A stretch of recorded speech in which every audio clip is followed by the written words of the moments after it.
mesa a mesa. Hoje o Edmilson Almeida vai, inclusive, minuto a minuto, acompanhar quantas cidades colocam no ar e estão acompanhando o nosso Estação Futebol, que é o nosso encontro semanal. Este é o segundo programa do ano e é um programa, como dizem todos os apresentadores de todos os programas da televisão brasileira, o programa hoje está imperdível. Nós estamos recebendo hoje no Estação Futebol, que vai nos contar com absoluta exclusividade, é uma entrevista exclusiva aqui para o Estação Futebol e para o Futebol Inteiro, o presidente do Conselho Deliberativo do Esporte Clube Corinthians Paulista, Dr. Carlos Senger. Muito boa noite. Se o senhor falar no microfone, eu vou ficar mais contente ainda. Pois não, boa noite, é uma satisfação muito grande estar aqui e participar dessa mesa. Normalmente eu que sonhava um dia estar numa mesa dessas e ao lado de um Dalmo Pessoa, ao lado de um Juarez Soares, entendeu? E hoje eu realizo o meu sonho. Na verdade, eu estou ao lado dos dois, ombreado aqui e falando conjuntamente e participando desse programa que já tem uma expressão extraordinária. Muito obrigado, eu agradeço. O senhor é muito gentil. Na verdade, quem fica agradecido é o Estação Futebol, toda a nossa equipe, porque hoje você, corintiano em especial, saberá tudo antes de qualquer veículo de comunicação como vão ser as eleições no Esporte Clube Corinthians Paulista. Todas as regras, todas as normas, tudo muito claro, você vai saber aqui no Estação Futebol. Estação Futebol tem os melhores comentaristas esportivos da televisão brasileira, como, por exemplo, Dalmo Pessoa de Almeida. Dalmo Pessoa, muito boa noite. Boa noite, Edgar. Boa noite, Juarez, doutor Eugênio, todo o pessoal aqui nesta mesa tão expressiva, né? E muita coisa a ser discutida, essa questão do Corinthians. O Palmeiras está pegando fogo também, né? Então a gente discute um pouco o bastidor do futebol. O Brasil quer ouvi-lo, Juarez Soares. Muito boa noite. Boa noite. Eu não tenho tanta certeza assim como você do que querem ouvir. Mas... uma parte. Uma parte.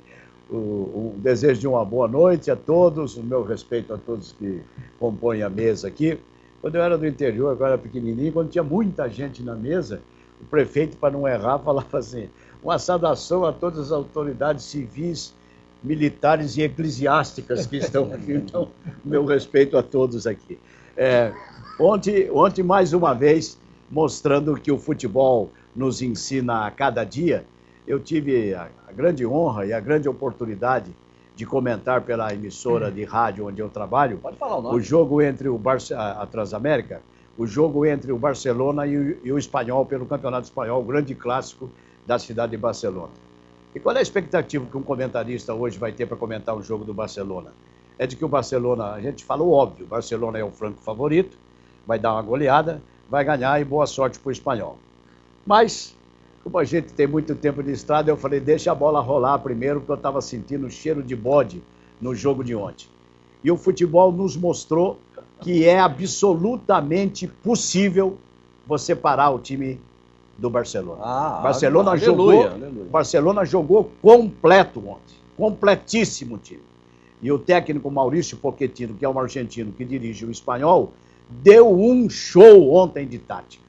Mostrou como é que o time pode se defender, como é que ele bloqueou o Barcelona. O Barcelona, por pouco, não perdeu o jogo. Se o jogo não foi brilhante como show, como gol, porque nós só tivemos 2 gols, como disposição tática, como energia, como inteligência dos jogadores, foi realmente um espetáculo. Enquanto o Juarez fala, estamos vendo aí os lances principais da partida. O Fábregas, Cesc Fábregas, fez o gol aos 16 minutos e no final do jogo o Álvaro acabou empatando, fazendo 1-1. Quando o jogo estava 0-0, uma bola discutidíssima teria entrado no gol do Barcelona, que o juiz não deu. Acho que tinha algum bandeirinha brasileiro atuando lá, que não deu o gol. E depois houve um pênalti também favorável ao Barcelona, que o juiz não deu. Mas foi um jogo muito bem disputado. Até o Espanhol perdeu o gol. Eu disse até no jogo de ontem que se o Neymar,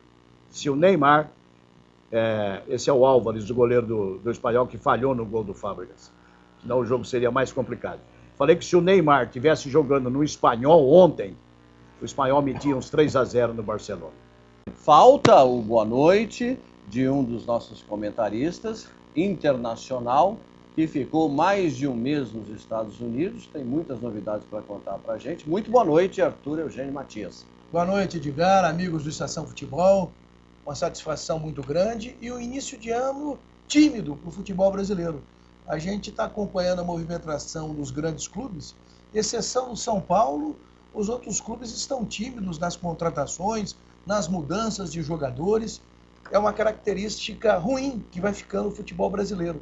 O início de ano sempre uma pré-temporada, as equipes optando em deixar janeiro, fevereiro e até março apenas como um laboratório, pensando na sequência do ano, quando vem o Campeonato Brasileiro, quando efetivamente começa para valer a Libertadores da América.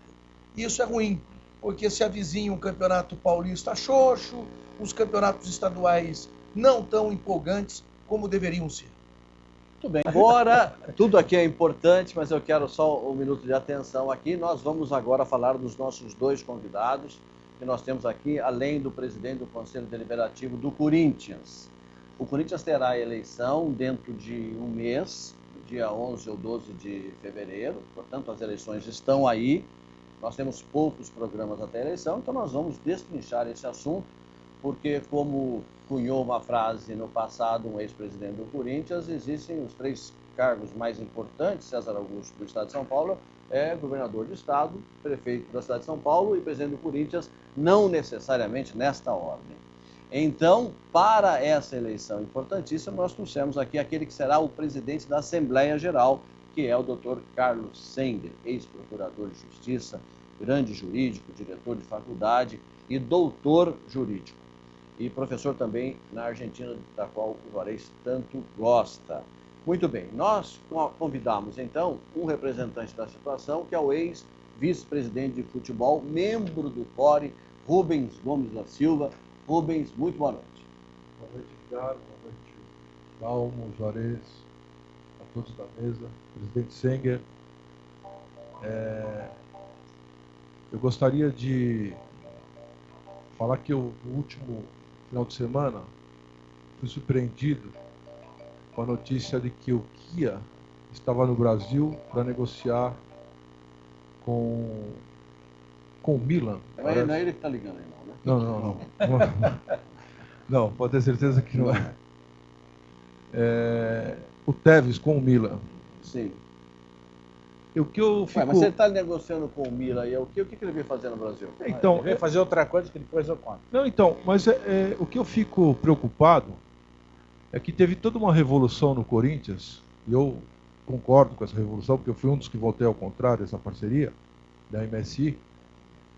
Eles vieram lavar dinheiro no Corinthians, ficou provado pelo Ministério Público e pela Polícia Federal, que eles vieram lavar dinheiro, e eles foram embora. Deixaram a parceria aí, devendo 60 milhões para o Corinthians, e agora ele volta, no maior cara de pau, para fazer negócio, e ninguém faz nada. Eu estou impressionado. Chama a polícia. Não, chama a tropa de elite para eles, né? Pois é. Bem, eu estava só explicando, o Rubens é um dos nossos convidados, e também é nosso convidado aqui, o vice-presidente licenciado, como ele faz questão de salientar, Fran Papaiordano, que também é conselheiro vitalício do Corinthians, gosta muito de futebol. Nós vamos falar de Copa São Paulo, e ele assistiu no domingo a 2 jogos, deu uma de Arthur Eugênio, foi a 2 jogos da Copa São Paulo. Então mas isso daí eu não perco tempo, não. Essa Copa virou... O que fizeram com essa Copa São Paulo, pelo amor de Deus. Nós vamos comentar isso. Pelo amor de Deus. Mas ele foi lá ver. Muito boa noite, Fran Papaiordano. Boa noite, é uma satisfação muito grande estar com vocês aí. Como você falou, eu estou licenciado, a gente na Federação Paulista, os diretores não são ligados a clube, como eu sou o Corinthians, a gente se licencia para que não haja nenhum problema. Exatamente. Eu estou licenciado até o dia 15 e estamos aí trabalhando para o Corinthians. Bem, então, presidente Senger, eu quero saber se tranquilo como o senhor está para as eleições, normas definidas, o senhor prevê uma eleição tranquila no Corinthians? Do Conselho, onde se modificou a regra estatutária a respeito, está entendendo? Houve uma modificação. E, evidentemente, que essa modificação é que vai prevalecer para essa próxima eleição. Vamos, então, já esclarecer. É o seguinte, haverá 2 candidatos e a flexão está certa, viu, Gama? Haverá 2 candidatos nas eleições e se um candidato fizer 60% dos votos, o outro fizer 40%, aquele que fez 60% vai eleger os 200 conselheiros. Essa foi a opção da situação.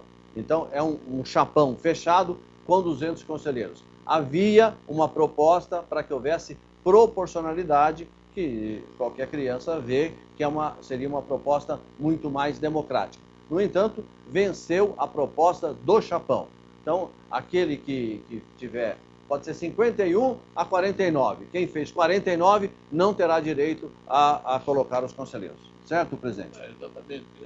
Essa é a modificação feita.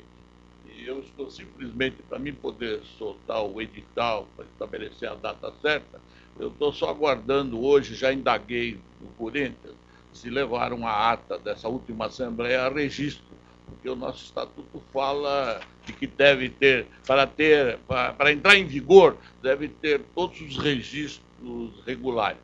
Embora isso, se nós analisarmos juridicamente, já é a vontade, veja, a vontade da alteração, ela surgiu no CORE, passou pelo Conselho Deliberativo e acabou sendo anuída pela Assembleia Geral. Quer dizer, isso em termos, pelo menos, de regra interna do clube, ela já está prevalente. Porém, no sentido, quando a gente fala em direito, para ela poder ser considerada, e o Dalmo gosta muito dessa expressão, para ser considerada erga omnes, né, para ter um valor integral, é importante o registro, porque isso faz parte, isso está inserido no Código Civil e está, inclusive, inserido também no Estatuto. Então, somente saindo, eu amanhã devo ter uma confirmação, eu tendo essa confirmação, eu já tomo todas as providências. Espero que a eleição seja realmente tranquila, entendeu? Porque o que o Corinthians precisa é justamente de ambiente sereno, tranquilo, correto, transparente e, acima de tudo, né? E, acima de tudo, respeitador das regras estatutárias. É isso que precisamos. Muito bem. Só para entender, Edgar, até para a gente passar para aqueles que estão nos acompanhando. Então, o que o grupo do Andrés, do Mário Gobi, resolveram seria mais ou menos assim. Vamos falar a linguagem popular. Eleição, presidente da República, Serra e Dilma. A Dilma ganhou. Então, todos os deputados federais são ligados a Dilma. O grupo da oposição fica sem ninguém dentro do Congresso. Exatamente. É isso que foi feito. A imagem é exata. É como se o Congresso Nacional não tivesse ninguém da oposição, fossem todos os deputados da situação. E isso foi o que foi apresentado pelo Andrés e pelo Mário Gobi. Mas não são democratas, mas isso é muito estranho. Hein? O plebiscito que definiu isso foi votado no Corinthians. É importante você saber que as eleições, o colégio eleitoral é grande, mas também não é tão grande assim. Cerca de 4 mil aí que tem direitos a votos, mais os remidos. Porém, compareceram cerca de 1.000 votantes e nas eleições não deve passar de 1.500. As eleições foram com cédula de papel. Meia hora depois estava tudo apurado. Primeira pergunta, então vou abrir mão aqui, é para você, mas curto e grosso. Pô. Eu quero pedir respostas rápidas e perguntas também rápidas. Viu, Juarez Soares e Dalmo Pessoa? Rubão, o que a Rádio Peão fala por aí é o seguinte: se o Andrés vai trazer o Lula, vai trazer Boca de Urna, vai trazer o Ronaldo. Onde tá no é verdade isso? Eu não acredito que o Lula se envolva na eleição do Corinthians. Até poderia se envolver porque ele é presidente, ele é conselheiro vitalício, como nós somos. Mas eu não acredito porque... A carteira dele está atualizada como associado, né? Sim. Tá. Eu acredito que ele não vai se envolver porque tem petista dos dois lados, entendeu? Eu acho que o Ronaldo muito menos. Você é o que, afinal? Eu vim do PT. O Rubens perguntando, foi perguntado ao Conselho Deliberativo. Atenção, senhores conselheiros. Os senhores que estão presentes aqui, 200, 180, 150, 120, os senhores querem que seja proporcional ou querem que seja chapa fechada? Foi perguntado ao Conselho e o que o Conselho respondeu?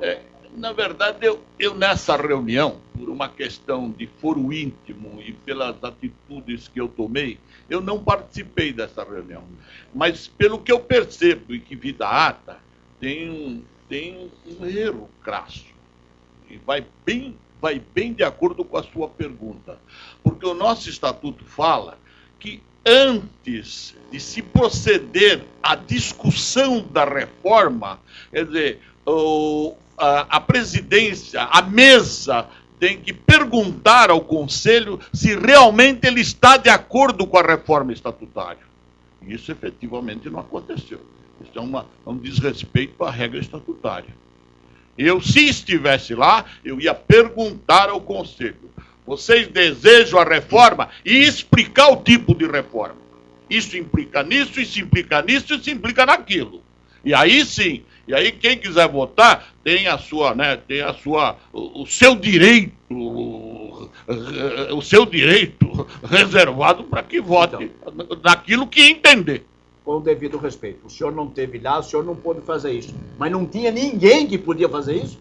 Não, foi presidida pelo vice-presidente. Pelo vice-presidente. Não foi perguntado isso? Não foi perguntado isso. Isso eu quero saber. O Conselho está lá. O Conselho então não pergunta, o Conselho não manda nada, o Conselho não fala nada. Não, nessa nem consulta. Quando o Rubens esteve presidente, ele gostaria de falar. Nessa administração, o Conselho foi completamente esvaziado. Então, eu vou te responder o que eu entendi da sua pergunta. Teve uma votação da chapa de 200, a chapa de proporcional, e uma terceira que era chapa de 5 ou de 25, alguma coisa do tipo. São 3 propostas. Venceu o Chapão no Conselho. E foi para a Assembleia Geral, para ratificar o que votou no Conselho. Eu defendi o tempo inteiro, inclusive no CORE, aqui o presidente, que é membro do CORE também, que não se mexesse no Estatuto à véspera da eleição. Porque o Estatuto diz que você mexendo no Estatuto no ano da eleição, ele não vale para aquela eleição, vale para o ano subsequente. Aliás, a Constituição diz isso. De qualquer maneira, foi perguntado ao Conselho e o Conselho votou pelo Chapão. E foi submetido. E são 12 meses antes. Exatamente. Não é no ano da eleição. Exatamente. 12 meses antes. Da anualidade. Então, eu defendi o tempo inteiro que não se mexesse no Estatuto agora. Inclusive no CORE. Pergunta lá, para a gente ganhar um pouquinho mais de dinâmica, por favor, para o Fran, que não respondeu ainda nenhuma pergunta. Até porque eu acho importante o Fran abordar a questão política, não só a questão da estrutura da eleição, como a questão política, a questão da eleição. O que leva uma candidatura de oposição? Qual que é a proposta básica da oposição em relação a um governo que é um governo de marketing, um governo que parece que é bacana, um governo que tem trazido resultado dentro de campo, mas se fizer uma análise mais profunda, vai ver que está sangrando o Corinthians, está deixando dívidas, está iludindo com um estádio que não vai ser do Corinthians. Eu acho que o corintiano, para jogar num estádio que não é dele, ele prefere jogar no Pacaembu. A pergunta que eu gostaria de fazer para o Fran é justamente qual seria a situação oposta ao que vem sendo feito, principalmente no futebol do Corinthians. Eu acho o seguinte, o Paulo Garcia é uma pessoa extremamente... é um corintiano de muitos anos, é um corintiano que está trabalhando para que seja feito um Corinthians grande, está trabalhando na oposição para fazer um Corinthians melhor. O Paulo Garcia é um homem totalmente definido financeiramente e tem todas as condições de fazer um grande trabalho. E a situação, hoje, infelizmente, eles tiveram um grande trabalho, mas a gente vê que falta muita coisa. E o que falta? O que é essa muita coisa? Eu acho que falta transparência em algumas coisas. Eu acho que o Andrei Sanches fez um grande trabalho no que se diz respeito ao estádio, no que se diz respeito ao título que ganhou de campeão brasileiro, mas no futebol amador, dentro do clube, falta muita coisa para associar. E acho que a gente tem que falar do Mário Gal. O Mário Gal é uma pessoa que chegou no clube há muito pouco tempo, é uma pessoa que estatutariamente tem condições de ser candidato a presidente, mas acho que não tem condições de levar o Corinthians ao sucesso que o Paulo Garcia, como um homem de negócio, um homem de sucesso, empresarialmente dizendo, eu acho que ele tem condições de fazer um grande trabalho no Corinthians. Quero aproveitar a pergunta do Arthur e passá-la para o Rubens. Por que votar na oposição o associado que está ouvindo o programa? Para mim é muito fácil a comparação. Então me diga. O Paulo é o dono da Calunga, todo mundo conhece. A Calunga hoje fatura 2 bi anos. E eu voto no Paulo porque eu tenho certeza que ele não vai precisar de nada do Corinthians. Nada. Não voto no Mário porque eu não sei. O Mário é um delegado de polícia, nada contra delegado de polícia. Eu fui chefe de gabinete de um delegado de polícia, Romeu Tuma. Nada contra ele. Mas eu queria saber do que ele vai viver. Porque para ele ser presidente do Corinthians, como o próprio Andrés disse numa entrevista naquela revista brasileira, se eu não me engano, ele disse que ele tinha que ficar dioturnamente no Corinthians. O Mário Gobi não tem condições de ficar dioturnamente no Corinthians. Ele é um delegado que tem que exercer a sua profissão. Você que foi chefe de gabinete de um delegado especial, que foi o seu turno. Um delegado, digamos assim, normal, como o seu Mário Gobi, ganha quanto por mês? Uns R$7.500 por mês. Bruto. Descontando dá uns 6.200. Mais ou menos. Mas o que o Rubens está falando é importante pelo seguinte. Eu quero chegar num outro ponto ainda. Mas num clube nada contra o cara que ganha 6.200. Não. Estou falando Exatamente. para o cara se dedicar 24 horas, o empreendedor do se ele não do se afastar da função dele, ele não consegue ser presidente, é isso que eu quero... mas nem no Primavera de Não, é isso que eu quero chegar. Eu quero chegar ao seguinte. Ele, sem preconceito nenhum dele não ser empresário, nada disso. Pelo contrário, eu também não sou empresário. Eu quero dizer o seguinte, ele tem que se afastar da polícia. Se ele pedir licença na polícia, ele não vai ser remunerado. Ele vai viver do quê? Do Corinthians? São 3 anos. São 3 anos. Ele vai viver do quê? Do Corinthians? E a licença são só 2 anos. A licença são só 2 anos. Se conseguisse. Se conseguir. Então, é só olhar as diferenças. Comparar o Paulo Garcia com o Mário Gobi. Não tenho crítica nenhuma ao cargo de delegado, quero deixar claro. Só quero dizer que é o seguinte, ele não tem condições de presidir o Corinthians. É óbvio. Claro. Garcia, Agora tem um detalhe no Corinthians que vamos respeitar, hein? Isso aí todo mundo tem que... O Corinthians dá um exemplo mundial, nem Barcelona, nem Real Madrid, nem Manchester United, nem o time Bayern de Munique. O Corinthians dá um exemplo mundial. É o único clube do mundo que para eleger um presidente, um bicheiro que faz jogo de bicho se une a um delegado. Isso aqui é democracia, o resto é conversa, companheiro. Os dois saem de mão dada pedindo voto. Eu nunca vi isso na minha vida. Terminando, Arthur, boa noite. Boa noite, tô curioso para o encerramento tá bom, musical. Vamos então nos despedir para a gente poder. Boa noite, Juarez. Obrigado. Boa noite. A pergunta que eu vou fazer, eu tinha que fazer para Eletropaulo. Mas eu vou fazer aqui, porque o Andrés falou que ele é capaz de eleger um poste no Corinthians. Então, se a situação ganhar, o novo presidente vai ser chamado de poste, cadeira, a Eletropaulo permite chamar de poste, Vai pagar ou tem que chamar pelo nome de batismo? Essa é a minha dúvida. Dá um rapidinho, por favor, que realmente... Boa noite. Boa noite. Obrigado pela presença. Boa noite, Edmilson Almeida. Batemos o nosso recorde mais uma vez. Obrigado a você por ter acompanhado a Estação Futebol. O que vamos ouvir, Nil Bernardes? Eu acho que num dia tão especial, né, em que nós tivemos ilustres convidados aqui, a gente batendo esse recorde, né, Edmilson? Vamos brindar, né? Vamos brindar, né? Vamos. Então vamos brindar com aquilo que o brasileiro mais gosta. Que o que é, César? Futebol e... Bunda de mulher. Mas tem outra coisa. Hoje é sexta-feira, chega de canseira, Foi um dos grandes sucessos dele. nada de tristeza, pego uma cerveja e põe na agradeço. minha mesa. Hoje é sexta-feira, César Augusto e César já tem Rossini. mais cerveja. Tô de saco cheio, tô pra lá do meio da minha cabeça. Chega de aluguel, chega de patrão. O coração no céu e o sol no coração. Pra tanta solidão, cerveja, cerveja.